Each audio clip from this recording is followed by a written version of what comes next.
Mismong ang WBO o World Boxing Organization na ang nagsabi si Manny Pacquiao at hindi si Timothy Bradley Jr. ang tunay na nagwagi sa kanilang welterweight title fight sa Las Vegas, Nevada. Pero hindi na raw nila kayang baguhin pa ang naunang desisyon na pumabor kay Bradley. Masaya namang tinanggap ng pambansang kamao ang balita. May report si Chino Trinidad. 113 to the winner by split decision. And new WBO welterweight champion of the world, the Desert Storm, Timothy Bradley! Magdadalawang linggo na mula ng mayanig ang mundo ng boxing sa pagkatalo ni 8th Division Boxing Champion Manny Pacquiao kontra kay Timothy Bradley Jr. sa Las Vegas, Nevada. Nagwagi man via split decision si Bradley, malinaw sa mata ng marami na si Pacman ang tunay na nagwagi. Kaya naman isang magandang balita ang nilabas na hatol ng review board ng World Boxing Organization. Sa kanilang review ng labang Pacquiao at Bradley, lumalabas na si Pacman ang nanalo. Sa score ng 5 inatasang judges, makikitang unanimous ang boto para kay Pacquiao. Taliwas ito sa split decision verdict na CJ Ross at Dwayne Ford na nagbigay ng 115-113 para kay Bradley at tanging sa scorecard lang ni Jerry Roth nanalo si Pacquiao.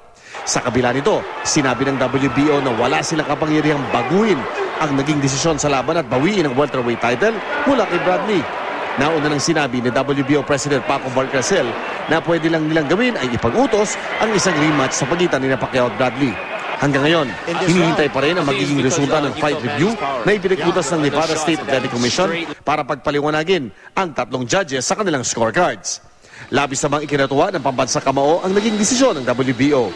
Kaninang umaga lang, nakarating kay Manny ang naging desisyon at para sa kanya, simula na raw ito ng pagbalik ng kumpiyansa ng publiko sa boxing.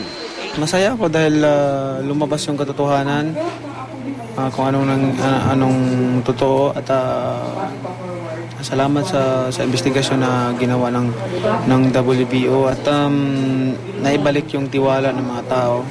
Yung tiwala ng mga tao sa boxing. Maging ang asawa na si Jingy, masaya raw dahil sa wakas ay mabibigyang hustisya na ang walang patid na pagpapagod sa ensayo ni Pacman.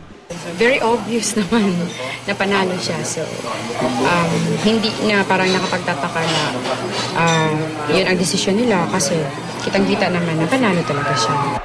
Ngunit, sa kabila ng naging desisyon ng WBO, wala pa rin daw balak si Pacquiao na bawiin ang title belt. Sapat na raw sa kanyang siya ang kinikilalang panalo. Hindi na siguro kung